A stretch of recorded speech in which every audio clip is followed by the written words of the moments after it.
আল্লাহু আকবার, আসলে আল্লাহর নিয়ামত। এই দেখেন চাক হিসাবে চাকের মধুর সংখ্যাই বেশি।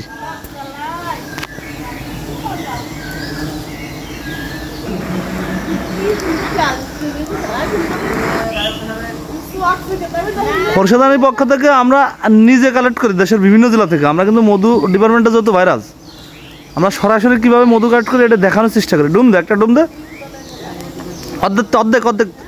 হ্যাঁ হ্যাঁ, একদম এবার বালতির ভিতরে ঢুকেন না, এটা সাপ লাগানো জানো। আল্লাহু আকবার, এই যে সাদা অঞ্চলটা পুরোটাই মধু।